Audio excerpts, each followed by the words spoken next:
আমায় ডেকো না, ফেরানো যাবে না, সারাদিন ডাকলেও ফিরে আসবো না। আঙ্কেলের দোকানে চা খেয়ে বিল না দিয়ে এই গান গাইতে গাইতে কলেজের সামনে আসলাম। দেখি তো কয়টা বাজে। ও মা, আমার ফোন বন্ধ। মনে পড়েছে, কাল সারাদিন ফোন বন্ধ করে রাখছিলাম, কারণ কালকে আমার জন্মদিন ছিল। আপনারা ভাবছেন জন্মদিনের সাথে ফোন বন্ধ রাখার কারণ কি? শালার বন্ধুরা জন্মদিনের খাওয়া চাইতো সারাদিন কল দিয়ে, তাই ফোন বন্ধ রাখছি। এতক্ষণ তো মনেই ছিল না আমার পরিচয় দেওয়ার। আমি আসি। এই গল্পের নায়কের নাম কেউ আবার লেখকের নাম ভাইবেন না। এবার স্নাতক সেকেন্ড ইয়ারে পড়ি। পরিবারে আমি, আমার আম্মু আর আব্বু। বাকি সব কিছু গল্পে জানতে পারবেন। কলেজে ঢুকে তাড়াতাড়ি সোজা আমার ক্লাসে। দেখলাম জসিম স্যার ক্লাস নিতেছে। আজকে ক্লাসে একটা বান্দরকে দেখতে পাইতেছি। কি বলেন স্যার, আমাদের ক্লাসে বান্দর? স্যার এখনই আমি চিড়িয়াখানায় কল দিতেছি, ওরা এসে নিয়ে যাবে। জানি স্যার আমাকেই বান্দর বলছে। এই ফাজিল, তোর বাপের সাথে খালি একবার দেখা পাই, তারপর বুঝবি। জসিম স্যার আমার আব্বুর বন্ধু, তাই হুমকি দিল। মনে মনে স্যারের গোষ্ঠী উদ্ধার করলাম। আজকে কতদিন পরে ক্লাস করতে আসলাম, কিসের কি আদর আপ্যায়ন করবে সেটা না করে আব্বুর হুমকি দেখায়। কোনো রকম ক্লাসটা করে মাঠে বসে আছি। শালার একটাও বন্ধু আসেনি। দেখি কল দিয়ে। হ্যালো, আপনি কি সাগর সাহেব বলছেন? ওই শালা হয়নি, তোর ফোন কাল সারাদিন অফ আসছিল কেন? খাওয়া দাওয়ার ভয়ে, তাই তো? তুই খালি কলেজে আয়, একদিন দেখে নিব তোকে। ঠিক আছে, দেখে নিস। ওরে আর বলা যাবে না আমি কলেজে আছি, নইলে 1 সেকেন্ডে আইসা আমার পকেট খালি করব। যাই বাড়ির দিকে। যেই সামনে পা বাড়াইছি, দেখি তিশা ওর বান্ধবীদের সাথে বসে আছে। ওই তিশা, আই লাভ ইউ। প্রতিদিন তো 2টা করে দাও, আজকে একটা দিলে কেন? তুই জীবনও মানুষ হবি না। রাগে কটমট করতে করতে উঠে চলে গেল। কিছুই বুঝলেন না তো? তিশা হলো আমার চাচাতো বোন। আমরা একই বাসায় থাকি, মানে আমাদের জয়েন্ট ফ্যামিলি। চাচার একটাই মাত্র মেয়ে তিশা। আমার চাইতে 1 ক্লাস সিনিয়র, স্নাতক 3rd ইয়ারে পড়ে। সেই ক্লাস 9 থেকে ওকে প্রতিদিন আই লাভ ইউ বলতাম।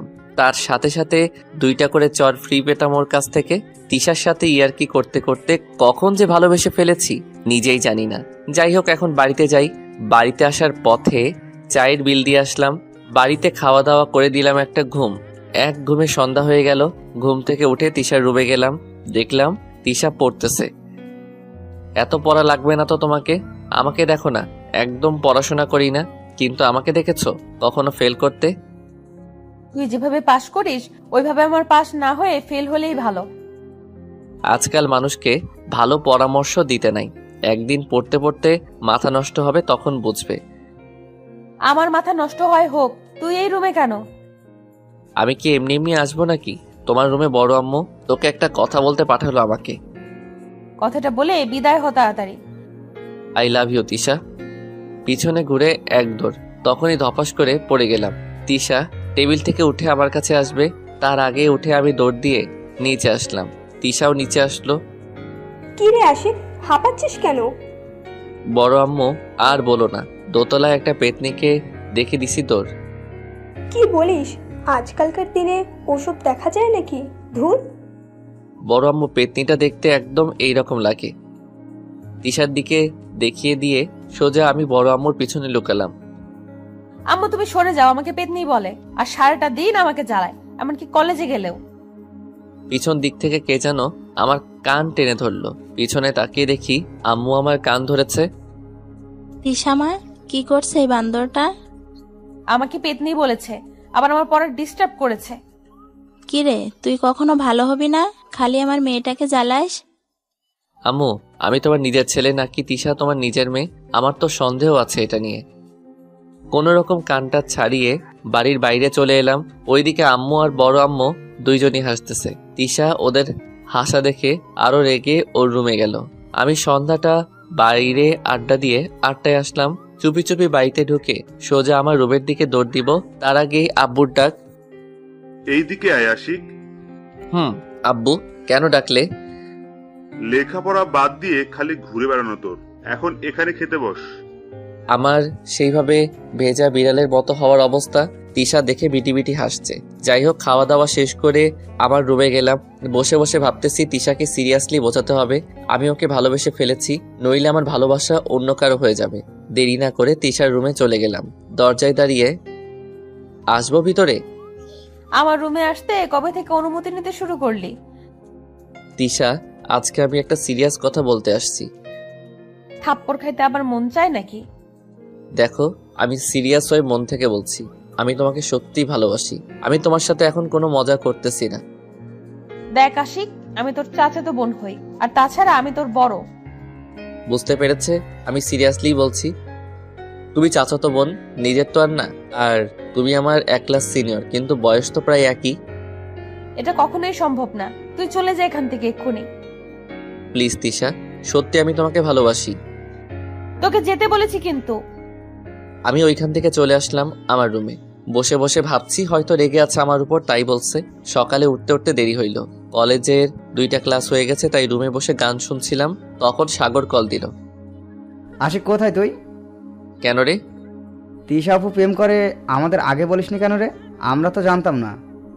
কি উল্টাপাল্টা কথা বলিস তিশা? প্রেম তো দূরের কথা, কোনো ছেলে বন্ধু নাই তার। তুই বললেই আমি বিশ্বাস করবো নাকি? এই তো কলেজ মাঠে এক সিনিয়র ভাই তিশাকে কলেজ মাঠে প্রপোজ করলো, আর আপুর সাথে সাথে রাজি হয়ে গেল। সাগরকে আর কথা বলতে না দিয়ে আমি তাড়াতাড়ি কলেজ মাঠে গেলাম। দেখলাম সত্যি তিশা একটা ছেলের সাথে হেসে হেসে হাত ধরে হাঁটতেছে। আমি নিজেকে আর ধরে রাখতে পারলাম না। আমি সোজা গিয়ে ছেলেটার হাত তিশার হাত থেকে সরিয়ে নাক বরাবর একটা ঘুষি দিলাম। তারপর আরো কয়েকটা মারলাম। হঠাৎ তিশা ছেলেটার সামনে দাঁড়ালো, ঠাস ঠাস করে 2টা চড় আমাকে মারলো। পুরো কলেজ আমার দিকে তাকিয়ে আছে। তুই আমার চাচাতো ভাই, তুই তোর মতো থাকবি। আমার পার্সোনাল ব্যাপারে কথা বলতে বলছি তোকে? এতদিন অনেক সহ্য করেছি, নেক্সট টাইম তোকে আমার আশেপাশে যেন না দেখি। বখাটে ছেলে কোথাকার। তিশা ছেলেটাকে নিয়ে চলে গেল। আমি সেখানেই দাঁড়িয়ে আছি। তিশা আমাকে থাপ্পড় দিয়েছে পুরো কলেজের সামনে। এতদিন যে থাপ্পড় দিত সেটা 2-1 জনের সামনে। বড় কথা, তিশা আমাকে এতটা ঘৃণা করে আগে জানতাম না। সাগর আমার কাছে এসে আমাকে সাইডে নিয়ে গেল। আমার যেন এখনো বিশ্বাসই হইতেছে না তিশা এটা করলো। তিশা বলেছে ওর আশেপাশে না যাইতে। আর যাব না। সাগরকে বলে আমি বাসায় চলে আসলাম, শুয়ে ঘুমিয়ে গেলাম। অপরদিকে তিশা বাড়িতে এসে একলাই ভাবতে লাগলো, আজকে আমি কি করলাম আশিকের সাথে? এটা কি ঠিক হলো আমার? আবার ভাবে, ওকে তো আমি প্রায় চড় দিই, কিছুই তো মনে করে না। আজকে 5 দিন হলো আমি তিশার সাথে দেখা বা কথা বলি নাই। তিশা যখন কলেজ যেত তখন আমি বাড়িতে থাকতাম। তিশা আসার আগে আমি আবার বাড়ির বাইরে চলে যেতাম। এখন সবার সাথে একসাথে খাওয়া দাওয়া হয় না আমার।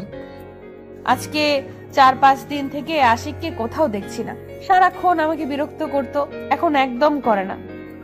তারপর আমাকে খুঁজতে আমার রুমের দিকে আসছে তিশা। এদিকে আমি কারো আসা শব্দ শুনে আইডিয়া করলাম তিশা হতে পারে, তাই তাড়াতাড়ি ওয়াশরুমে ঢুকে দরজা লাগাই দিলাম। তিশা আমার রুমে না পেয়ে আমার আম্মুর কাছে যায়। ছোট আম্মু, আশিককে দেখি না কয়দিন থেকে, কোথাও গেছে নাকি? কই না তো তিশা, তবে আগের মতো নেই, কেন জানি। ও, আজকে আম্মু আর আব্বু নাকি কার যেন বিয়ে খেতে যাবে। আমাকেও বলল যেতে। আমি বলে দিয়েছি যাব না, মন মেজাজ ভালো নেই তাই। পরে আম্মু আর আব্বু গাড়িতে করে বিয়ে খেতে গেল। ঘন্টাখানিক পর বড় আব্বু কল দিল। আশিক বাবা? আর কিছু বলার আগে কান্না করে দিল। বড় আব্বু, কি হয়েছে? তুমি কান্না করতেছো কেন? তোর আব্বু আর আম্মু অ্যাক্সিডেন্ট করেছে, কেউ আর বেঁচে নেই। তুই তাড়াতাড়ি হসপিটাল আয়। না, এটা হতে পারে না। কাঁদতে কাঁদতে দৌড়ালাম। চোখের সামনে শুধু আম্মু আব্বুর স্মৃতি ভাসছে। আমার এই পৃথিবীতে আব্বু আম্মু ছাড়া কি আছে আর? এটা কখনোই হতে পারে না। চোখ যেন আজকে কোনো কথাই শুনছে না, শুধু পানি বের হইতেছে। কিছুক্ষণের মধ্যে হাসপাতালে চলে আসলাম। দেখি বড় আব্বু একটা চেয়ারে বসে কাঁদতেছে। বড় আব্বু, আমার আম্মু আব্বু কোথায় বলো আমাকে? বড় আব্বু হাত দিয়ে ইশারায় পাশের একটা রুম দেখিয়ে দিল। আমি তাড়াতাড়ি পাশের রুমে গেলাম। দেখলাম সাদা কাপড় দিয়ে ঢাকা 2টা বেডে 2 জন। তখনই এই রুমে বড় আম্মু আর তিশাও চলে আসলো। আমি কাপড় সরিয়ে দেখি আব্বু আর আম্মু ঘুমিয়ে আছে। আব্বু আম্মু, তোমরা ঘুমিয়ে আছো কেন? তোমরা তো কার যেন বিয়েতে যাবে, সেখানে না যে শুয়ে আছো কেন? আমি যাবো না বলেছি দেখে তোমরাও যাওনি বুঝি? ঠিক আছে, আমিও যাবো, উঠো এখন। এই তোমরা উঠছো না কেন? কথা বলো। আব্বু আম্মুর মুখে স্পর্শ করে।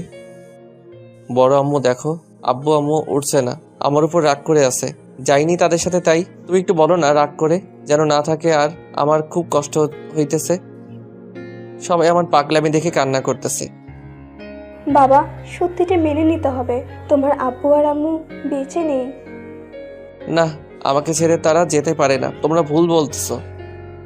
সেদিনের পর থেকে আমার জীবনের হাসি আনন্দ সব বন্ধ হয়ে গেছে। সারাদিন আমার রুমে বসে থাকতাম। আমি কোনোভাবে আম্মু আব্বুকে ভুলতে পারতেছিলাম না। বেশ কিছুদিন কেটে যাওয়ার পর তিশা আমার কাছাকাছি ছিল সব সময়। এই সময়টাই আব্বু আমার মৃত্যুর কারণে সব মান অভিমান ভুলে গেছি। একদিন তিশা এসে আমাকে বলছে, আশিক, আজকে তোকে একটা কথা বলবো, কথাটা কি রাখবি? কাজটা করলে আমি সারা জীবন তোর কাছে ঋণী হয়ে থাকবো। কি কাজ বলো, চেষ্টা করব। তোকে তো আব্বু আম্মু বিশ্বাস করে ও ভালোবাসে। আমি তো একজনের সাথে রিলেশন করি, তুই জানিস। এখন যদি তুই আব্বু আম্মুকে রাজি করাইতি, তাহলে আমাদের বিয়েটা হইতো। ঠিক আছে, বলবো। আমি ভেবেছিলাম তিশা আমাকে কিছুটা হলেও পছন্দ করে, কারণ যেভাবে তিশা আমার পাশে থেকেছে, এই কয়দিন কেয়ার করতো সব সময়। ধন্যবাদ। আমার গালটা একটু টেনে দিয়ে গেল। আব্বু আম্মু মারা যাওয়ার পর এই শহরটা আমার দম বন্ধ হয়ে আসছিল। শুধু তিশার জন্য এখানে ছিলাম। এখন তিশাও যে অন্য কারো, আমি থেকে কি করব এই শহরে? সিদ্ধান্ত নিলাম চলে যাব এখান থেকে। যদি না যাই তাহলে তিশাকে অন্য কারোর সাথে দেখলে আমার কষ্ট আরো দ্বিগুণ হারে বেড়ে যাবে। রাতে আমি বড় আব্বু ও বড় আম্মুর রুমে গেলাম। তোমাদের একটা কথা বলতে আসলাম। বলো আশিক, কি বলবে? তিশা এখন অনেক বড় হয়েছে, হয়তো তোমরা তার বিয়ের কথা ভাবতেছো। তুমি হঠাৎ এইসব কথা বলছো কেন? বলছি এই কারণে, তিশা একজনকে ভালোবাসে। হয়তো বেশ কিছুদিন থেকে তাদের রিলেশন। তোমাদের যে তিশা এই কথা বলবে সেই সাহস হইতেছিল না, তাই আমাকে বলতে বলল। আমি আশা করব তিশার সুখের কথা চিন্তা করে তার পছন্দকে গুরুত্ব দিবে তোমরা। চোখের কোণে পানি নিয়ে তাদের রুমে চলে আসলাম। আমার রুমে এসে আমার প্রয়োজনীয় জিনিস ব্যাগে নিলাম। আজকে রাতেই চলে যাব এই শহর থেকে। কোথায় যাব জানি না, তবে এতটুকু বলতে পারি, সেখানে তো ভালোবাসার মানুষটাকে অন্যের সাথে দেখবো না। বাড়ি থেকে বেরিয়ে আসলাম। আসার আগে একটা চিঠি লিখে আসলাম তিশার জন্য। এদিকে বড় আম্মু ও আব্বু তিশার রুমে যায়। তিশা, আমি এগুলো কি শুনতেছি? তুমি নাকি কাকে ভালোবাসো, তার কথা আমাকে বলতে আশিককে বলেছিলে? এই কথা আশিক তোমাকে বলেছে? একটা কথা তোমাকে স্পষ্ট করে বলে রাখি, তোমার আর আশিকের বিয়ে সেই ছোটবেলা থেকে ঠিক হয়ে আছে। দুঃখের বিষয়, আমার ছোট ভাইটা তার ছেলের বিয়ে দেখে যেতে পারলো না। অন্য ছেলের সাথে প্রেম ভালোবাসার কথা ভুলেও মুখে আনবে না। সত্যি বলছো তুমি আব্বু? আমাদের বিয়ে আগে থেকে ঠিক করা? আমি তো আশিককেই ভালোবাসি, শুধু ওকে জেলাস ফিল করাতে তোমাকে অন্য ছেলের কথা বলতে বলেছি। ছেলেটা কষ্ট পেয়েছে রে। আমাদের সাথে যখন কথা বলতেছিল তখন দেখেছি ওর চোখে পানি। কালকে ওকে সরি বলে দিব। নেক্সট বিকেলে এদিকে আমি বাড়ি থেকে বের হয়ে বাস টার্মিনালের দিকে যাইতেছি। আর ভাবতেছি কোথায় যাব, কার কাছে যাব, কি করব। টার্মিনালে দাঁড়াতেই কিছুক্ষণ পর একটা বাস আসলো। রাত তখন বাজে 1টা। আমি ভাবছি এত রাতে বাস পাওয়া যাবে না, তাড়াতাড়ি করে টিকিট কেটে উঠে পড়লাম। এই বাস কোথায় যাবে আমি জানি না, জিজ্ঞেসও করিনি। জিজ্ঞেস করে কি হবে, আমার তো নির্দিষ্ট জায়গায় যাওয়ার নেই। টিকিট অনুযায়ী আমি বসে পড়লাম। বাস চলছে তার আপন গতিতে। দেখলাম আমার পাশের সিটটা ফাঁকা। আমি বসেছি জানালার পাশে। কিছুক্ষণ পরে পিছন থেকে একটা মেয়ে বলল, এই যে আপনি যেখানে বসেছেন ওইটা আমার সিট, আপনি আপনারটাই বসুন। দেখতে সুন্দর, হালকা আলোতে কিছুটা বোঝা যাইতেছে। আমি কিছু না বলে উঠে দাঁড়ালাম আর তাকে যেতে দিলাম বসতে। আমি মেয়েটার পাশের সিটে বসে পড়লাম। বসে ভাবতে থাকলাম আমার জীবনটা কি ছিল আর এখন কি। আব্বু আম্মু চলে যাওয়ার পরে আমার এই অবস্থা, ছিলাম একটা দুষ্টু ও দুরন্ত ছেলে। সারাদিন বাড়ি, কলেজ, এলাকা মাথায় তুলে রাখতাম। আজকে আমি হয়ে গেছি চুপচাপ। এসব ভাবছি, কন্ট্রাক্টর এসে টিকিট চেক করার জন্য ডাকলেন। এই যে ভাই, আপনার টিকিটটা দেন দেখি।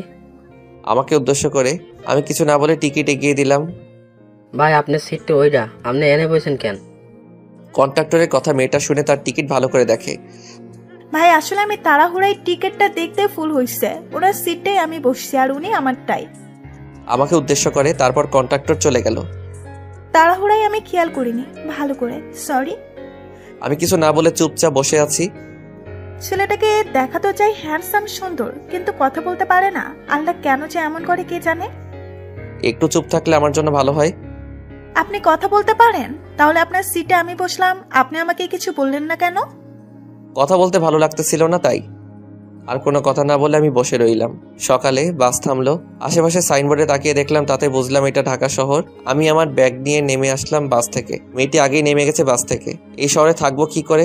না আছে কাজের ব্যবস্থা আমার, না আছে টাকা পয়সা। তখনই মনে পড়লো আব্বু থাকতে তিনি আমাকে হাত খরচের জন্য প্রায় টাকা দিত আমার বিকাশ নম্বরে, কিন্তু আমি প্রয়োজন না থাকায় কখনো বের করা হয়নি সেই টাকা। তারপর বিকাশ চেক করে দেখলাম 27,000 টাকা আছে। আব্বুর টাকা আজকে কাজে লাগছে। আশেপাশে খোঁজ নিয়ে একটা কলেজে ছাত্রাবাসে থাকার ব্যবস্থা করলাম। এদিকে সকালে তিশা আমাকে খুঁজতে আমার রুমে গেলে দেখে আমি নাই। আম্মু, আশিক কোথায়? তিশার আম্মুর কাছে যেতে যেতে, আশিক তো সারাদিন ঘরেই থাকে, দেখ হয়তো বাথরুমে গেছে।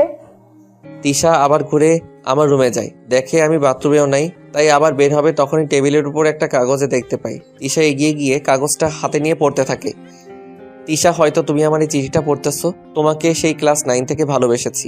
কিভাবে আর কি কারণে ভালোবেসেছি আমি নিজেও জানি না। ফাইজলামি দুষ্টামি করতে করতে তোমাকে অনেকবার বোঝাইছি যে আমি তোমাকে পছন্দ করি, কিন্তু তুমি বোঝনি সেটা। যে আমি তোমাকে পছন্দ করি কিন্তু তুমি বোঝনি সেটা। আমার ভালো থাকার মূল মন্ত্র ছিল আব্বু আম্মু আর তুমি। আব্বু আম্মু তো আমাকে একা ছেড়ে চলে গেল, তুইও এখন অন্যের হয়েছো। বিশ্বাস করো, আমার এখানে থাকতে দম বন্ধ হয়ে আসছে, তাই চলে যাইতেছি এই শহর ছেড়ে। কখনো দেখা হবে কিনা জানি না, দোয়া করি আল্লাহ তোমাকে যেন সুখে রাখে। তিশা চিঠিটা পড়ে কান্না করতে থাকলো। তিশার আম্মু আসলো রুমে, তখন তিশা আম্মুকে চিঠিটা দিয়ে কান্না করতে থাকলো। তিশার আম্মু কাগজ পড়ে তিনিও কান্না করতেছে। আম্মু, আমার জন্য আশিক আজকে চলে গেল আমাকে ছেড়ে। আমার ওকে এইভাবে বলাটা ভুল হয়েছে। এখন আমি কোথায় পাবো তাকে? কান্না করিস না, আমরা ঠিক পেয়ে যাব আশা করি। থাকার মতো একটা জায়গা হলো, কিন্তু আমাকে কিছু একটা করতে হবে। বসে বসে খাওয়া যাবে না। যে টাকা আছে তাতে 2-1 মাস খাইতে পারবো, তার আগে আমাকে একটা ব্যবস্থা করতে হবে। আজকে 3 দিন ঘুরলাম শহরটা, কিন্তু কোথাও কাজের জায়গা পেলাম না। হতাশ হয়ে রুমে বসে আছি, তখন এক বড় ভাই আসলো, ছাত্রাবাসে থাকে। কি ব্যাপার, তোকে চিন্তিত মনে হইতেছে? ভাই আসলে তেমন কিছু না, শুধু ভাবছি এখানে একটা কাজের ব্যবস্থা করব কিভাবে, এটাই। তোমার নাম যেন কি? ভাই আমার নাম আশিক। তো তুমি কোনো কলেজে ভর্তি হওনি? না ভাই, এখানে নতুন আমি, আর আমার লেখাপড়া করার মতো টাকা পয়সা হবে না। একটা কাজের ব্যবস্থা করে চেষ্টা করব পড়াতে। পার্ট টাইম জব করবে আমার এক পরিচিত লোকের ফ্যাক্টরিতে, তাহলে কলেজে পড়তে পারবে। ভাই কাজের ব্যবস্থা করে দিলে তো খুবই ভালো হয়। আপনাকে যে কি বলে ধন্যবাদ দিব আমার জানা নেই ভাই। ধন্যবাদ দিতে হবে না, তুমি কলেজে ভর্তি হলেই আমি খুশি হব, বুঝলে? ঠিক আছে ভাই। পরের দিন ভাই ওই ফ্যাক্টরিতে নিয়ে গেল। আমার কাজের সময় 2টা থেকে রাত 10টা পর্যন্ত, বেতন 8,000 টাকা। ইনশাল্লাহ এতে আমার দিন চলে যাবে। পরের দিন আমি কলেজে গিয়ে ভর্তি হলাম। বিকেলে কাজে গেলাম, আসলাম 10টায়। এভাবে কাজ আর কলেজ করতে করতে আমার জীবনে 2টা বছর কেটে গেল। সারাদিন কলেজ কাজ নিয়ে ব্যস্ত থাকলেও রাত হলে ঠিকই তিশা আর আব্বু আম্মুর কথা মনে পড়ে। তাদের কথা ভেবে প্রায় প্রতি রাতেই কেঁদে বালিশ ভিজাই। কিছুদিন আগে আমার স্নাতক পড়া শেষ হইল, রেজাল্ট হয়েছে, তাতে মোটামুটি ভালো রেজাল্ট করেছি। এখন আমাকে একটা জব করতে হবে, নতুন একটা বাড়ি ভাড়া নিতে হবে। আজকে কাজে গেলাম। আঙ্কেল, আমার কালকে আসতে একটু দেরি হবে। কেন বাবা, কোনো সমস্যা? আসলে তেমন কিছু না, কাল একটা চাকরির ইন্টারভিউ আছে তাই। ও ঠিক আছে। 2 দিন আগে একটা কোম্পানিতে চাকরির জন্য আবেদন করছিলাম, সেটারই ইন্টারভিউ কাল। পরের দিন সকালে আমি রেডি হয়ে ঠিকানা মতো হাজির হইলাম। অনেক পরীক্ষার্থী বসে আছে, একে একে সবাইকে ডাকলো, আমাকেও ডাকলো।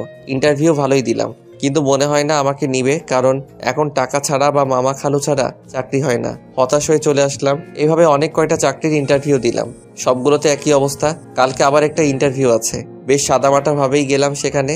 ওয়েটিং রুমে দেখি অনেকেই বলতেছে আমার ইনি আছে উনি আছে, আবার কেউ বলছে আমি এত টাকা দিছি। আমি ভেবে নিলাম এটাও হবে না আমার, তাই সময় নষ্ট না করে চলে আসতে লাগলাম। এই ছেলে কোথায় যাও? আমার মনে হয় না যে এই চাকরিটা হবে, কারণ যেটা বুঝলাম যে 4 জন নেবে সেটা আগে থেকে ঠিক করা। সময় নষ্ট না করে চলে যাইতেছি। তুমি কোথায় কি শুনেছো জানি না, তবে এই অফিসের বস খুবই ভালো মানুষ। তিনি সত্যিকারের মেধা দেখে চাকরি দেন। তুমি যদি মেধায় টিকতে পারো তাহলে তোমার চাকরি হবে। দেখি তাহলে ইন্টারভিউ দিয়ে কি হয়। একে একে সবাই দিল ইন্টারভিউ।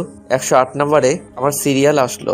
সেই সকাল থেকে বসে আছি, এখন প্রায় দুপুর হয়ে আসছে, প্রচুর খিদা লাগছে। আমি ইন্টারভিউ বোর্ডে প্রবেশ করলাম, দেখলাম 3 জন লোক বসে আছে আর একটা সিট খালি রয়েছে তাদের মাঝে। তারা আমাকে প্রশ্ন করলো, আমি মোটামুটি উত্তর দিলাম। তারপর একটা স্যার আমাকে বলল, তোমার তো চাকরি হবে না, কারণ তোমার আগে কোনো চাকরির অভিজ্ঞতা নাই।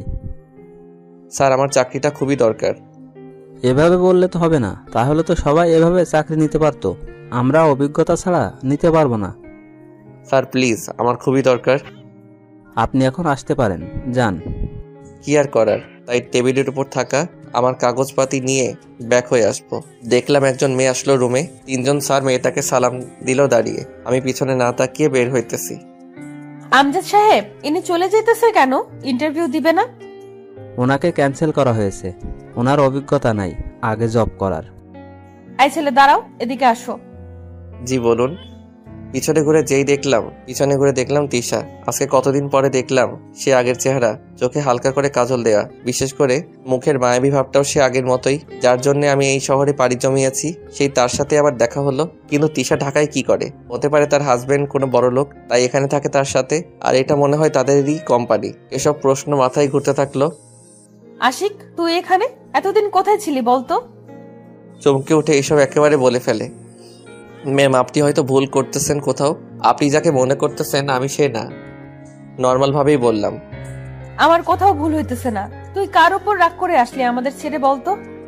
সরি, বললাম তো আপনি ভুল করতেছেন একটা, বলেই চলে আসলাম। পিছন থেকে দিশা অনেক কয়বার ডাকলো, আমি শুনিনি। আর আমি চলে আসতেছি আর বলছি, দিশা এখানে কেন আসলো? বেশ তো ভালোই ছিলাম আমি। আমজাদ সাহেব, যে ছেলেটা গেল, এখন এর ঠিকানা আছে আপনার কাছে? না ম্যাম, মেলের মাধ্যমে কন্ট্যাক্ট করে ডাকা হয়েছিল। কিন্তু কেন ম্যাম? এমন কত ছেলে মেয়ে চাকরির জন্য লাইন দিয়ে আছে। আপনাকে যেটা বলেছি ঠিক ততটুকু উত্তর দিবেন, তার চাইতে বেশি না, ওকে? আপনি আশিককে মেল করে জানিয়ে দেন তার চাকরি হয়েছে। ঠিক আছে ম্যাম।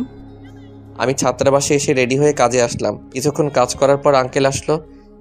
আশিক বাবা, সবাইকে ডাকো তো আমার এখানে। তারপর আমি সবাইকে ডাকলাম। আমাদের এই ফ্যাক্টরিটা যেইখানে আছে এটা নাকি সরকারি জমিতে।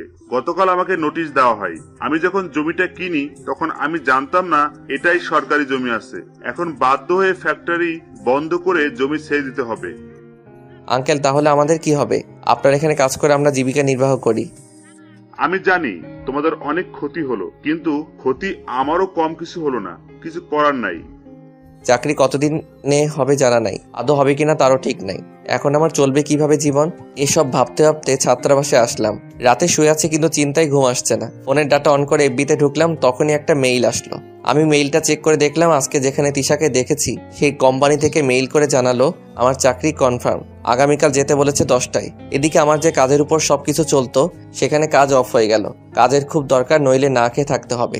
এদিকে তিশা যেখানে ওইখানে গেলে আমাদের মানসিক কষ্টটা বেড়ে যাবে। এত কিছু না ভেবে ঘুমিয়ে পড়লাম। সকালে ঘুম থেকে উঠলাম দেরিতে, উঠে খাওয়া দাওয়া করে আবার শুয়ে আছি। তখন কল দিল কে যেন। কে বলছেন? আজকে আপনার কাজে জয়েন করার কথা ছিল, আপনি এখনো আসেননি। আপনি দ্রুত চলে আসুন। এতে বুঝে গেলাম কোম্পানি থেকে কল দিয়েছে। অন্য কিছু না ভেবে চলে গেলাম অফিসে। ম্যানেজার আমাকে কাজ বুঝিয়ে দিয়ে গেল। আমি কাজ করতেছিলাম, তখনই একজন আমার কাছে আসলো। তাকিয়ে দেখলাম একটা মেয়ে, কিন্তু কোথায় যেন দেখেছি মনে পড়ছে না। আমাকে চিনতে পেরেছো? চিনা চিনা লাগছে কিন্তু চিনতে পারিনি। 2 বছর আগে ট্রেনে কথা হয়েছিল আপনার সাথে, মনে আছে? ও হ্যাঁ, এবার মনে পড়েছে। আপনি কি নতুন এখানে জয়েন করেছেন? আজকেই। আপনি? আমিও। এভাবে কিছুক্ষণ কথা বলে কাজ করতেছিলাম। দেখলাম দুপুরে খাবার সময় হয়েছে। ক্যান্টিনে বসে খাইতেছি, তখন ওই মেয়েটি আসলো আমার কাছে। তারপর আমি নামটা জিজ্ঞেস করলাম, নাম নাকি সাথী। একদিন অফিস করে ছাত্রাবাসে আসলাম, একটা চাকরিরত ব্যবস্থা হয়েছে। এখন একটা বাসা ভাড়া নেই, আর কতদিন ছাত্রাবাসে থাকবো। এদিকে তিশা আমাকে দেখার সাথে সাথে আম্মু আব্বুর কাছে চলে যায় গ্রামের বাড়িতে। তিশা মা, হঠাৎ করে কিছু না জানিয়ে চলে আসলে? তোমাকে আর আব্বুকে নিয়ে যেতে এসেছি। তুই কান্না করতেছিস কেন মা? আমি আশিককে খুঁজে পেয়েছি ঢাকায়। কি বলিস? কি বললো আশিক? কেন গিয়েছে এভাবে বলিসনি? ও আমাকে না চেনার অভিনয় করেছে, তাই তো তোমাকে নিতে আসলাম। তুমি আর আব্বু ওর অভিমানটা ভাঙাতে হবে। এদিকে আমি নতুন একটা বাসা খুঁজতে থাকি। বাসা একটা খুঁজে পাই, কথা বলে বাসাটা ঠিক করলাম থাকার জন্যে। পরের দিন অফিস করে জিনিসপাতি নিয়ে আসলাম নতুন বাসায়। বাইরে একটু ঘুরতে বের হয়েছে, দেখি কেউ বাড়ির ছাদ থেকে আমাকে ডাকছে। আমি ভালো করে তাকিয়ে দেখি সাথী। আমাকে দেখে নিচে নেমে আসলো সাথী। আপনি এখানে? এখানেই বাসা ভাড়া নিয়েছি। আপনি এখানে কেন? আমার বাড়ি তো এখানেই, ওই যে ওইটা। কি বলেন? ওইটাই তো আমি ভাড়া নিয়েছি রুম। কালকে বাবা বললো রুম ভাড়া দিয়েছেন, আপনি যে নিছেন সেটা জানা ছিল না। যাক, ভালোই হইল। ভালো হইল কেন? ভালো হইল কারণ একসাথে অফিসে যাতায়াত করা যাবে আপনার সাথে। থাকেন, আমি একটু বাজার থেকে ঘুরে আসি। তাড়াতাড়ি আসবেন, বুঝলেন? এখানে কিন্তু সন্ধ্যায় ভূত বের হয়। কি বলেন ভূত? আমি উল্টা ঘুরে আমার রুমের ওই দিক দিয়ে দৌড় দিতে ধরলাম। আরে যান বাজারে, তাড়াতাড়ি আসলে ধরবে না। সত্যি বলছেন তো নাকি মিথ্যে? সত্যি বলছি। তারপর আমি বাজার গিয়ে রাতের খাবারটা নিয়ে আসলাম। রুম গোছাতে গোছাতে ক্লান্ত হয়ে পড়েছি, তাই রান্না করার উপায় নেই। রাতে খেয়ে ঘুমাবো, তখনই সাথী আর একটা ছোট মেয়ে সাথীর ভাগ্নি আসে আমার রুমে। এত রাতে এখানে? আপনার খাবার দিতে আসলাম, আম্মু পাঠিয়েছে। এটার কোনো দরকার ছিল না, আমি খাবার নিয়ে এসেছি হোটেল থেকে। আর হোটেলের খাবার খাবেন না, এদিকার হোটেলের খাবার বেশি একটা স্বাস্থ্যসম্মত না। সাথী চলে গেল, আমিও ঘুমিয়ে পড়লাম। সকালে উঠে সাথীর দেয়া খাবারটা খেয়ে অফিসের জন্য রেডি হলাম। তারপর মেইন গেট দিয়ে বের হতে যাব পিছন থেকে। এই যে মিস্টার, কখন থেকে দাঁড়িয়ে আছি আপনার জন্য, আর আপনি আমাকে রেখেই চলে যেতেছেন। সরি, আমি খেয়াল করিনি। চলুন, তাড়াতাড়ি দেরি হয়ে যাবে নয়তো। অফিসে এসে কাজ করতেছি, একভাবে আমার মতো করে। কেউ যে আমার পাশে বসে আছে খেয়ালই করিনি। হঠাৎ মাথা তুলে দেখি তিশা। অনেকটা অপ্রস্তুত হয়ে গেলাম। আপনি এখানে? আমি এই অফিসের বস, তাই আমি এখানে আসতেই পারি। ও সরি ম্যাম। তোর সরি এর গুষ্টি কিলাই, আমাকে ছেড়ে এখানে এসেছিস কেন? ওইখানে কিভাবে থাকতাম? নিজের ভালোবাসার মানুষকে অন্যের হতে দেখতাম চেয়েছে। এগুলো কথা আপনাকে বলছি কেন? আপনি তো কখনো কাউকে ভালোবাসেননি যে জানবেন। সেদিন তোকে জেলাস ফিল করানোর জন্য বলেছিলাম আমি কলেজের ছেলেটাকে ভালোবাসি। পুরোনো কথা বাদ দেন, ওগুলো আর মনে করতে চাই না। এখন আপনি অফিস সংক্রান্ত কোনো কথা থাকলে বলেন। তিশা কিছু না বলে মন খারাপ করে চলে গেল। এখন আর পুরোনো কথা মনে করিয়ে লাভ কি? তিশার তো বিয়ে হয়ে গেছে, হয়তো ঢাকায় থাকে তার স্বামী। দেখলাম চোখের কোণে একটু পানি গড়িয়ে পড়ছে। তাড়াতাড়ি সেটা মুছে নিয়ে কাজে বসে পড়লাম। লাঞ্চ টাইমে সাথী আসলো, আমাকে নিয়ে ক্যান্টিনে গেল। সাথী আর আমি খাইতেছি, দেখলাম তিশা পাশের টেবিলে বসে আমাদের একসাথে দেখে রাগে গজগজ করতেছে। সাথী, এখানে কি তোমরা ঘুরতে আসছো নাকি? না তো ম্যাম, অফিসে আসছি। ইনি কে হয় তোমার? কলিগ, সাথে বন্ধু। নেক্সট টাইম যেন তোমাকে এর সাথে দেখি না, বুঝলে কথা? আমি নীরব দর্শকের মতো দেখছি আর ভাবছি এইরকম আমার উপর অধিকার যদি তিশা আগে দেখাতো তাহলে ওকে ভালোবাসা দিয়ে রাঙিয়ে রাখতাম। কিন্তু আফসোস, বিকেলে অফিস করে রুমে এসে অফিস ড্রেসে বিছানায় গা এলিয়ে দিলাম। শরীরটা ক্লান্ত থাকায় ঘুমিয়ে গেলাম। কলিং বেল বাজার শব্দে ঘুম ভাঙলো। তাড়াতাড়ি যেয়ে খুলে দিলাম। খোলার সাথে সাথে বড় আব্বু আম্মু আমাকে জড়িয়ে ধরে কান্না করতে লাগলো। আজকে কতদিন পরে তাদের দেখলাম। তুই আমাদের কথা একবারও ভাবলি না? আমরা তোকে ছাড়া কিভাবে থাকবো? কি বলবো, কোনো উত্তর নাই আমার কাছে। তুই কেন চলে আসছিস আমরা জানি বাবা। তুই তিশাকে ভালোবাসতি, আমাদের বলবি না একবার? আর তাছাড়া তোদের বিয়ে ছোটবেলা থেকে ঠিক করা ছিল। বড় আম্মু, ওইসব কথা এখন বলে কি লাভ? এখন তোর বিয়ে হয়েছে। তিশা দূরে দাঁড়িয়ে আছে, ওর দিকে তাকিয়ে। কার বিয়ে হয়েছে? তিশার বিয়ে হবে কেন? ও তো তোকে ভালোবাসে। তাহলে তিশা এই ঢাকা শহরে কেন? আর অফিসের বস হইল কিভাবে? এই কোম্পানি তো তিশার মামার কোম্পানি, এইটার দায়িত্ব তিশাকে দিয়েছে। তুই চলে আসার পর ও একদম ভেঙে পড়ে, তাই ওকে কোনো কাজে ব্যস্ত রাখতে ঢাকায় ওর মামার কাছে পাঠাই। আব্বু আম্মু, তোমরা খাবার রেডি করো তো, খুব ক্ষুধা লাগছে। বড় আব্বু আম্মু পাশের রুমে গেল, আমিও চলে আসতে যাব। অমনি তিশা আমার টাই ধরে একদম কাছে টেনে আনে। করছেন কি? দম বন্ধ হয়ে যাবে তো। তোকে তো আমি মেরেই ফেলবো, এতদিন কষ্ট দিলি আমাকে। আমার একদম কাছে চলে আসলো, আমি পিছাতে পিছাতে খাটে পড়ে যাই। অমনি তিশা আমার উপরে শুয়ে পড়ে। আরে করছেন কি? উঠুন বলছি। না, উঠবো না, কতদিন পর তোমাকে কাছে পেলাম। আপনি তো আমাকে তুই করে বলতেন, তাহলে এখন তুমি কেন? তোমাকে আমি সেই ক্লাস 10 থেকে ভালোবাসি, কিন্তু বাড়িতে জানালে বা সবাই জানলে সমস্যা হবে ভেবে তুই করে বলতাম, কেউ আর সন্দেহ করবে না। কিন্তু আমি আগে থেকে জানতাম যে তোমার সাথে আমার ছোটবেলা থেকেই বিয়ে ঠিক। হইছে, এখন সরেন। বড় আব্বু আম্মুর কাছে যাই। কি জানি একলা বসে আছে। তার আগে বলো, তুমি আমাকে আপনি করে বলতেছো কেন? এমনিতে। আর একবার যদি শুনি আপনি বলছো, দেখিও আমি কি করি। তারপর তিশা সহ আমি বড় আব্বু আম্মুর কাছে গেলাম। রাতের খাবার খেয়ে তারা চলে যাবে, আমাকেও নিয়ে যাবে। তোমরা যাও, আমি এখানেই ঠিক আছি। বড় আব্বু আম্মুকে বললাম, তুমি কিন্তু এবার বেশি বেশি বলছো। আমি রাগ করব কিন্তু, আর রাগ করলে আমি কি কি করতে পারি তুমি ভালো করেই জানো। এখানে বাসা ভাড়া নিয়েছি, টাকা দিতে হবে এবং জিনিসপাতি আছে। আমি পরে যাব, তোমরা যাও। ঠিক আছে, কাল বিকেলেই তোমাকে যেন আমাদের বাড়িতে পাই। আব্বু আম্মু তোমরা গাড়িতে বসে চলে যাও, আমিও কাল বিকেলে যাব একসাথে। কি বলেন, আপনি এখানে থাকবেন? আমি ব্যাচেলর রুম ভাড়া নিয়েছি। এইখানে মেয়ে দেখলে আমার চরিত্র নিয়ে বাজে কথা উঠবে। তারপর তিশাও তারা সবাই চলে গেল, আমিও ঘুমিয়ে গেলাম। সকালে উঠে ফ্রেশ হয়ে বের হইলাম অফিসে যাওয়ার জন্য। সাথী আছে আমার সাথে। আমি বাড়ির গেট পার হইলাম, তখনই একটা মাইক্রো এসে থামলো। আশিক চলো আমার সাথে। যাইতেছি তো অফিসে। একটা কাজ আছে, তুমি আসো। সাথী তুমি অফিসে চলে যাও। ঠিক আছে ম্যাম। আমি গাড়িতে বসে আছি। কিছু দূর যাওয়ার পর হঠাৎ গাড়ি থামিয়ে, ওই তোর সাথে সাথে কি মেয়েদের সাথে কথা বলতে খুব ভালো লাগে নাকি তোর? সাথী আমার সাথে প্রায় অফিস যায়, আর কি থাকবে। না থাকলেই ভালো। তারপর অফিস করে বিকালে বাড়িতে আসার সময়, আপনাকে একটা কথা বলার ছিল। বলুন দেখি। আপনাকে দেখতে দেখতে আর মিশতে মিশতে কখন যে ভালোবেসেছি আমি নিজেই জানি না। কি বলেন এগুলা? এই যে সাথী, আশিক আমার হবু বর আর প্রেমিকও। সাথী কান্না করতে করতে চলে গেল। আমিও ওর কাছে গেলাম। সাথী, ভালোবাসা তো এক পাখি হয় না। তুমি আমাকে ভালোবাসো, আমি তো তোমাকে ভালোবাসি না। আমি ছোটবেলা থেকে তিশাকে ভালোবাসি। সাথী মন খারাপ করে চলে গেল। আমিও চলে আসলাম বাড়িতে। ব্যাগ গুছাইতেছি, দেখলাম দরজায় কে যেন দাঁড়িয়ে। আমি দেখার সাথে সাথে চলে গেল। একটু পর তিশা আসলো আমাকে নিয়ে। তিশা যে ফ্ল্যাটে এখন থাকে ঢাকায়, ওইটাই গাড়িতে। তিশা আমার সাথে একটাও কথা বলে নাই। ফ্ল্যাটে এসে তিশা ওর রুমে হন করে চলে গেল। আমি ব্যাগ রেখে গেলাম ওর রুমে। গিয়ে দেখি দরজা খোলা রেখেই ড্রেস চেঞ্জ করতেছে। এই কি করো, থামো থামো। লুচু ছেলে কোথাকার, মেয়ের রুমে আসছো, নক দিবে না? আমার বউয়ের রুমে আসছি, অনুমতি নিতে হবে কেন? তিশার একদম কাছে এসে তিশা একটা তোয়ালে পরে দাঁড়িয়ে আছে। আমাকে এভাবে কাছে আসা দেখে লজ্জায় পড়ে যায়। এটা কিন্তু ঠিক না, দূরে যাও তুমি, তোমার মতলব ভালো মনে হইতেছে না।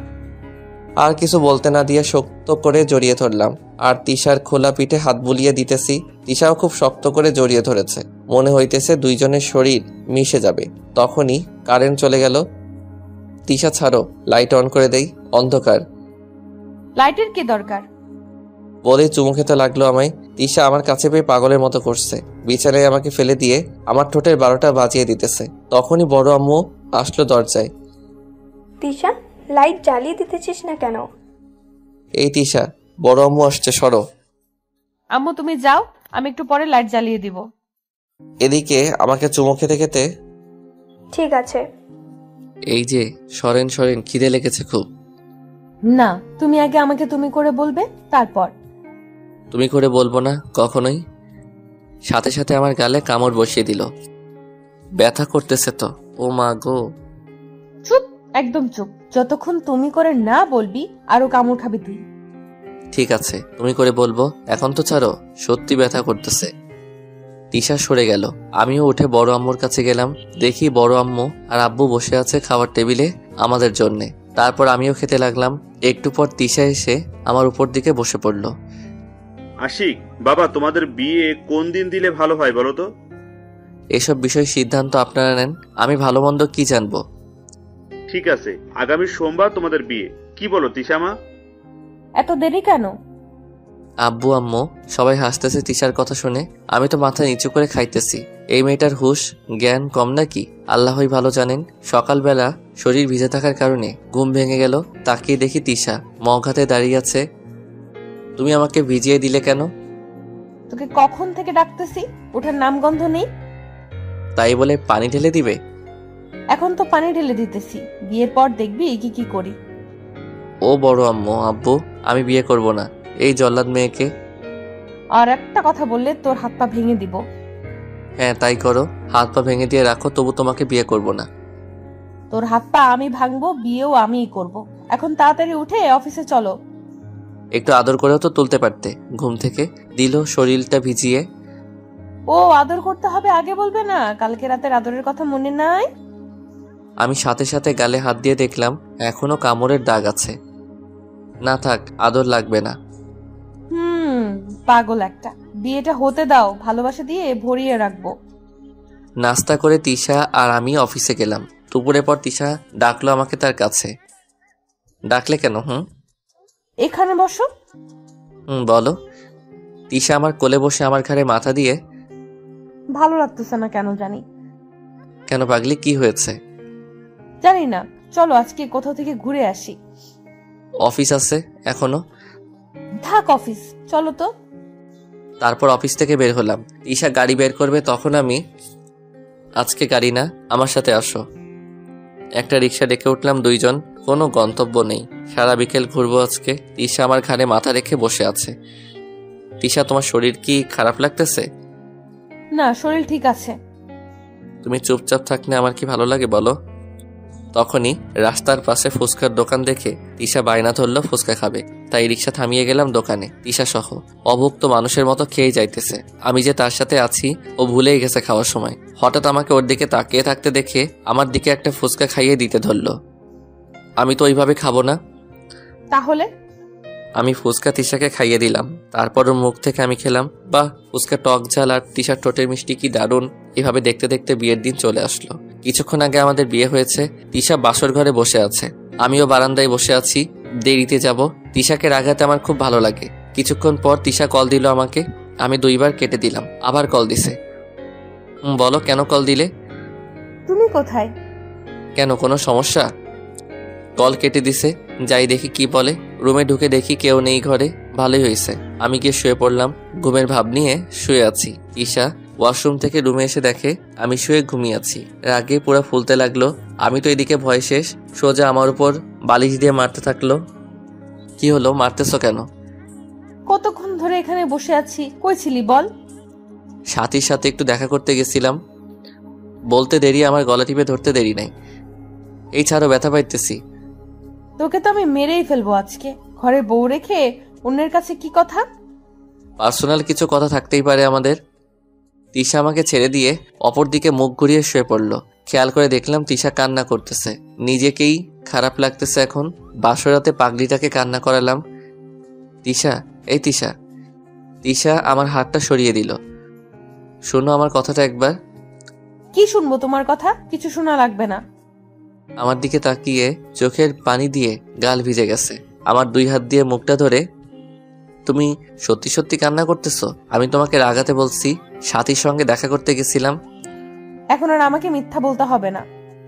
সত্যি বলছি। আমি বারান্দায় বসেছিলাম। পাগড়িটাকে পিছন দিকে জড়িয়ে ধরে আরো অনেক কথা বললাম, কিন্তু একটারও উত্তর দিল না। এখন কিন্তু বের হয়ে যাব রুম থেকে, বলে দিলাম। সাথে সাথে তিশা আমার দিকে ঘুরে জড়িয়ে ধরে কান্না করতে লাগলো। তুমি কোথাও যাবে না। কান্না না থামালে যাব? এই যে আমি আর কান্না করব না। এই যে আমার বউ, আজকে তো আমাদের বাসরাত, কিছু হবে নাকি? কিচ্ছু হবে না আজকে। বললেই হইল, আমার বউ, আমি যা মন চাই তাই করব। তাহলে আবার আমার অনুমতি নেওয়ার কথা বলো কেন? আরো কি দেরি করা যায় বলুন তো? তারপর লেখকের কিছু মনে নাই, কারণ লাইট অফ করা ছিল সকালবেলা। আশিক সরো, ওঠা লাগবে, সকাল হইছে। না, আর একটু থাকো। সারা রাত দুষ্টুমি করছো, এখন আবার শুরু করছো কি? তারপর উঠে ফ্রেশ হয়ে নাস্তা করলাম। আশিক, এই নাও তোমাদের কক্সবাজার হানিমুনে যাওয়ার বাসের টিকিট। আব্বু, এসবের দরকার ছিল না। এত কথা বলতে হবে না, আমরা কাল যাইতেছি, এটাই ফাইনাল কথা। পরের দিন সকালবেলা রেডি হয়ে বসে করে রওনা দিলাম। বিকেলের দিকে চলে আসি এখানে। আব্বু আগে থেকে হোটেল বুক করে রেখেছিল, তাই আর সমস্যা হয়নি সন্ধ্যায়। চলো ঘুরে আসি বিচের কাছ থেকে। আমার হাত টেনে নিয়ে, রাতে ওইখানে যাওয়া যাবে না, সকালে যাব। না, আমি এখনই যাব, চলো। নতুন জায়গায় রাতে বের হওয়াটা ঠিক হবে না, তুমি বুঝতেছো না? ঠিক আছে, তুমি থাকো, আমি একাই যাব। বলেই বের হলো রুম থেকে। এত সাহস ওর হবে না, তাই আমি ওয়াশরুমে গিয়ে ফ্রেশ হয়ে বের হলাম। দেখি তিশা নাই। কয়েকটা ডাক দিলাম, সারা শব্দ নাই। কেমন যেন ভয় কাজ করতেছে। তিশা কি সত্যি সত্যি গেল? এই মেয়েটা একটু বেশি বাড়াবাড়ি করতেছে। তাড়াতাড়ি বেরিয়ে বিচের পাড়ে দেখলাম আশেপাশে কেউ নাই। পাশে জিনিসপাতির মেলার মতো দোকান বসেছে, সেখানেও খুঁজলাম কিন্তু নাই। চিন্তায় আমার প্রচুর মাথা ব্যথা করতেছে। তখনই মনে পড়লো তিশাকে কল দেই দেখি, কিন্তু আমার ফোন খুঁজে পাইতেছি না। ও, ফোন তো বিছানায় রেখে আসছি। তাই দেরি না করে রুমে এসে দেখি তিশা রুমে আছে। মেজাজ গরম হয়ে গেছে, দিলাম একটা চড় লাগিয়ে। তিশা ছিটকে বিছানায় পড়ে গেল। তোমাকে আমি না করলাম যে রাতে বিছে যাবে না, তুমি তারপরও গেলে। সারা সাগর পার খুঁজে এলাম। আমার কি টেনশন করে না? কোনো দুর্ঘটনা যদি হয়ে যেত? আমি বিচে যাইনি, এই বিল্ডিং এর ছাদে বসেছিলাম। কি বলো? আমি তো ভাবলাম তুমি সত্যি সত্যি গেছো। তিশার কাছে গিয়ে দেখলাম তিশার গালটা লাল হয়ে আছে, হাতের আঙ্গুলের দাগ বোঝা যাচ্ছে। খুব লেগেছে তোমার? না লাগেনি, আমার কাছে আসবে না। আমাকে সরিয়ে দিয়ে, এই পাগলি, আমার কতটা টেনশন হইতেছিল জানো তুমি? আর তুমি যে ছাদে যাবে বলে তো যাবে। তিশা কোনো কথা বলতেছে না। আমার নিজেকেই খারাপ লাগতেছে, কেন যে চটটা মারতে গেলাম। গাল পুরাই লাল হয়ে গেছে। ভুল হয়ে গেছে, আর রাগের মাথায় চড় মেরেছি। তিশাকে বিছানায় শুইয়ে দিয়ে ওর পেটে মাথা রেখে, সরো আমার উপর থেকে। আমি বললাম তো ভুল হয়েছে, তুমিও মারো আমাকে প্লিজ, এইভাবে থেকো না। মাফ করতে পারি, তবে একটা শর্ত আছে। আমি রাজি আছি, তবুও এভাবে তুমি থেকো না। তুমি যে গালে চড় মেরেছো ওই গালে আজ রাত সারা রাত চুমু খেতে হবে। সারা রাত চুমু? শর্তে রাজি না হলে কথা নাই আর তোমার সাথে। তারপর আর কি, ভুল তো আমি করছি, তাই এখন সেটা শুধরাতে আমাকেই করতে হবে। রাত 12টা পর্যন্ত চুমু খেয়েছি। তিশা জানো, শোনো না। কোনো কথা শোনা হবে না। অনেকক্ষণ তো খেলাম, আর না, আমার ঘুম পেয়েছে। ঠিক আছে, ঘুমিয়ে পড়ো। তারপর আমি অন্য পাশে ঘুমিয়ে পড়লাম। তোমার কি মার খাওয়ার মন চাইতেছে? কেন? আমাকে জড়িয়ে ধরে ঘুমাও, না হলে খবর আছে। সকালবেলা ঘুম থেকে উঠে নাস্তা করে 11টার দিকে সাগর পাড়ে গেলাম। তিশা আমার ঘাড়ে মাথা দিয়ে দাঁড়িয়ে আছে, আর সাগরের পানি আছড়ে পড়ছে আমাদের পায়ে। কি যে এক অনুভূতি সেটা ভাষায় বলতে পারবো না। লাঞ্চের জন্য হোটেলে আসতে যাব, তখন একটা মেয়ে এসে, এতদিন তুমি কোথায় ছিলে? আমাকে এখানে বাপের বাড়িতে রেখে গেলে, আর তো এলে না। আমি আশেপাশে তাকিয়ে দেখলাম মেয়েটি আমাকেই বলতেছে। আমাকে কিছু বলতেছেন? তোমাকেই তো বলতেছে, এসেছো এখন আমাকে নিয়েই যাবে। এখানে আর কতদিন থাকবো? আপনার কোথাও ভুল হইতেছে, হয়তো আপনি যাকে খুঁজতেছেন আমি সে না। আমার কোনো ভুল হইতেছে না। বলি যেই আমার দিকে আসবে। এই মেয়ে, তোমার সমস্যা কি? আমার স্বামীকে নিয়ে কি শুরু করছো? ভালোই ভালো এখান থেকে চলে যাও, নয়তো সমস্যায় পড়বে। তোমার স্বামী মানে? উনি আমার স্বামী, আমাদের একটা ছোট ছেলেও আছে। তিশা কিছুটা দূরে সরে গিয়ে আমার দিকে কেমন একটা নজরে তাকালো। তিশা মনে মনে ভাবছে, আশিক মাঝে আমার মধ্যে দূরত্ব ছিল, তখন কি সে অন্য একটা বিয়ে করেছে? তিশা বিশ্বাস করো, আমি কিছুই বুঝতেছি না। কে ও, কোথা থেকে, কি কিছুই বুঝতেছি না।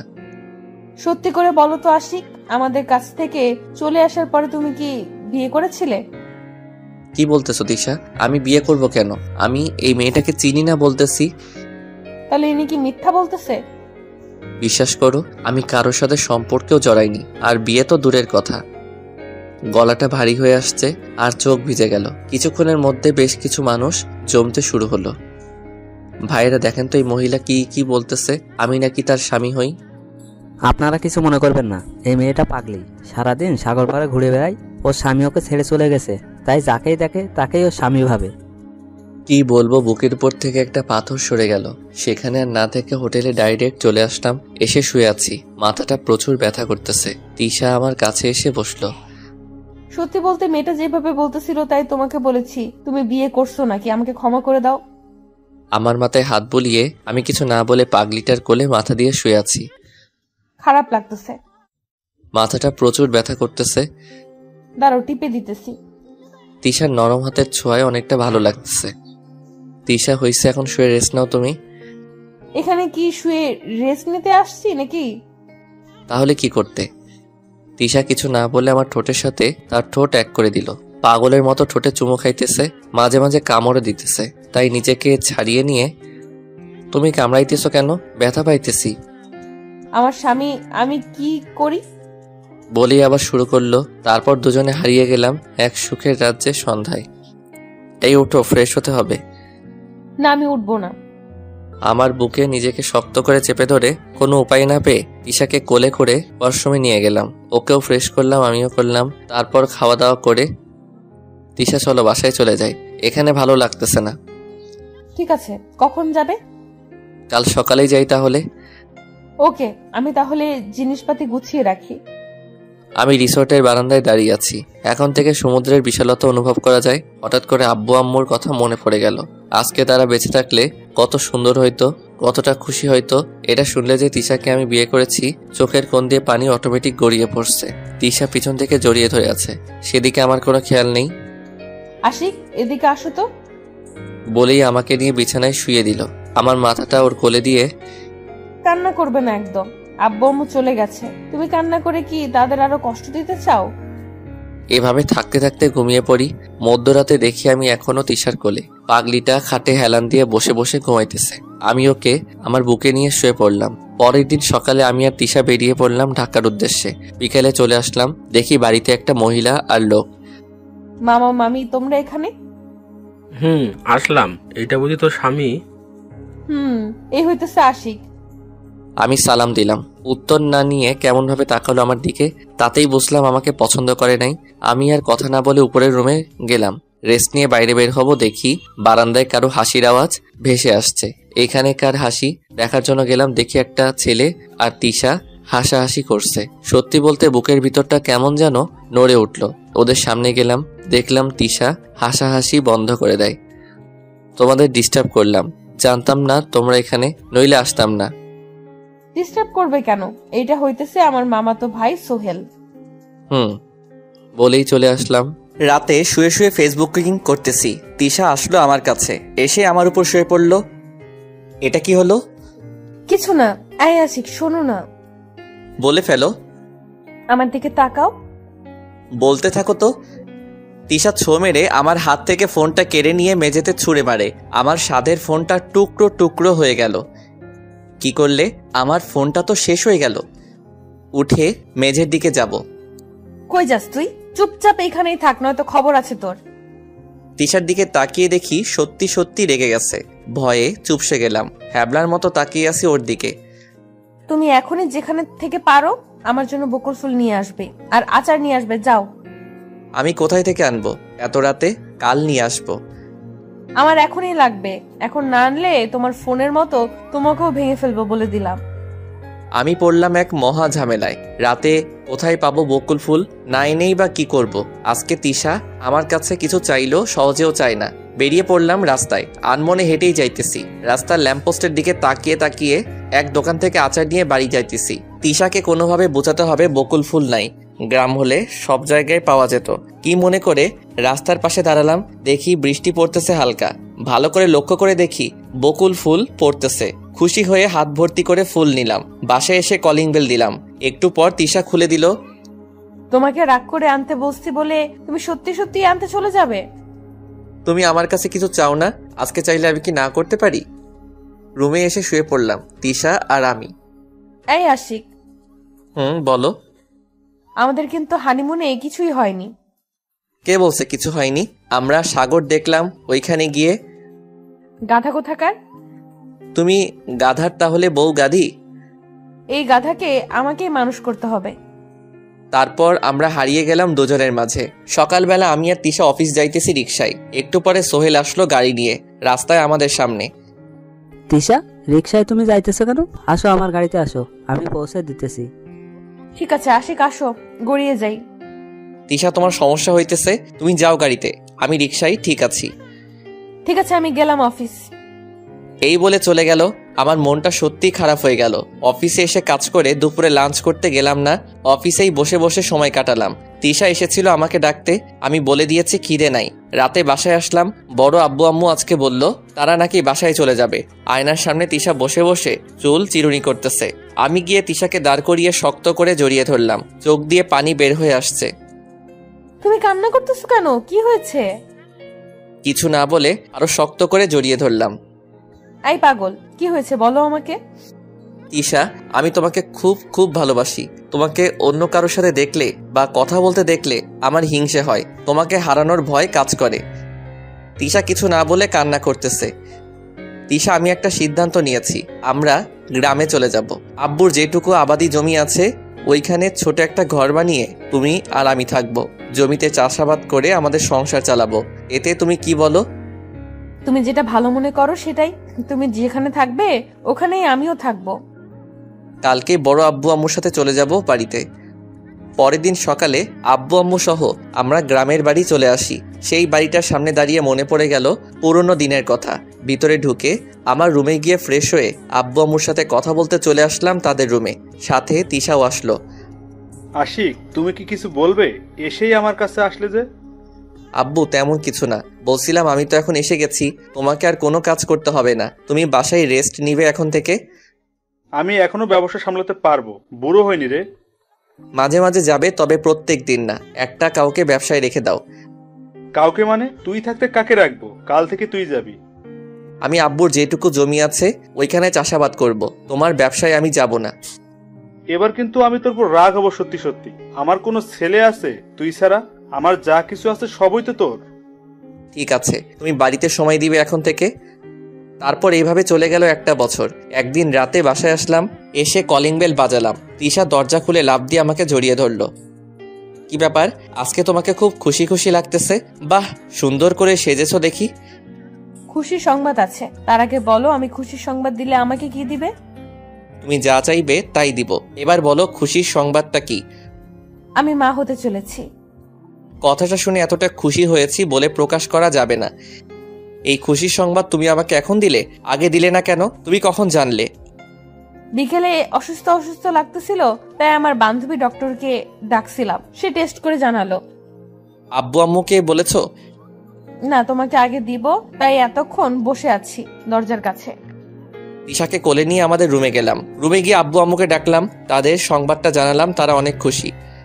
তুমি বলেছিলে আমি যা চাইবো তাই দিবে। আব্বু আম্মু চলে যাওয়ার পর আমি আজকে অনেক খুশি। বলো তোমার কি চাই?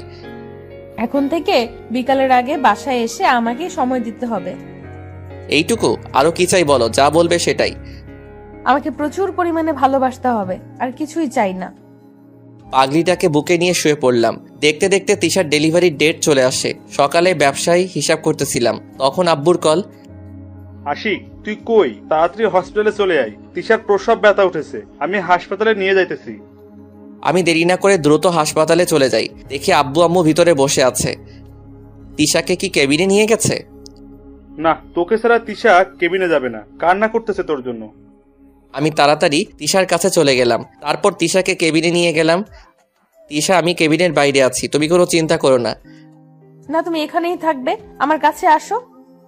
দুলা ভাই, আপনি বসেন তিশার সামনে, না হলে ও কান্নাকাটি শুরু করবে। শান্তা ডক্টর তিশার বান্ধবী। তিশা ওর হাতটা দিয়ে আমার হাত শক্ত করে চেপে ধরে আছে। মনে হয় ছেড়ে দিলে আমি হারিয়ে যাব। তিশা আমার দিকে তাকিয়ে থাকতে থাকতে হঠাৎ করে জোরে চিৎকার করে অজ্ঞান হয়ে পড়ল। সাথে সাথে ছোট শিশুর কান্নার আওয়াজ ভেসে আসছে। শান্তা, কি হলো তিশার? ও কথা বলতেছে না কেন? কি হলো ওর? মিষ্টি খাওয়ান আপনাদের ছেলে হয়েছে, চিন্তা করবেন না দুলাভাই। প্রসব ব্যথার কারণে অজ্ঞান হয়ে গেছে, একটু পরে জ্ঞান ফিরবে। কিছুক্ষণ পরে আব্বু আম্মু আসলো কেবিনে। আমাদের ছেলেকে কোলে নিয়ে কথা বলতেছে। আমি তিশার দিকে তাকিয়ে আছি আর মাথায় হাত বুলিয়ে দিতেছি। আব্বু বাবুটাকে আমার কোলে দিল। দেখতে একদম ওর মায়ের মতো হয়েছে। বাবুর কান্নার শব্দে তিশা চোখ খুললো। আমি তিশাকে দিলাম আমাদের সন্তানকে। দেখেছো, তোমাকে বলেছিলাম না আমাদের সন্তান ছেলে হবে? আমার কথাই ঠিক হলো। তোমার এখন কেমন লাগতেছে? ঠিক আছো তুমি? তুমি আমার পাশে থাকলে আমার কিচ্ছু হবে না, আমি ঠিক আছি। শান্তা, তিশাকে বাসায় নিয়ে যাওয়া যাবে কখন? নর্মাল ভাবেই হয়েছে, তাই কোনো সমস্যা নাই। হাসপাতালের পরিবেশ ভালো না, কাল সকালে নিয়ে যাই দুলা ভাই।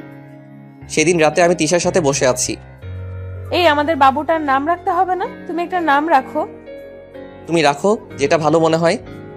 ঠিক আছে, আমাদের বাবুর নাম হবে মোহাম্মদ বিন আব্দুল্লাহ। ওয়েট, তুমি এই নাম জানলে কিভাবে? এটা তো আমি অনেক বছর আগে আমার বাবুর নাম রাখবো বলে ঠিক করে রেখেছিলাম। আমি জানি, তাই তো এটা রাখলাম। তোমার ডায়েরিতে লেখা আছে, দেখেছিলাম। পরের দিন সকালে তারা বাসায় আসলো 4 বছর পর।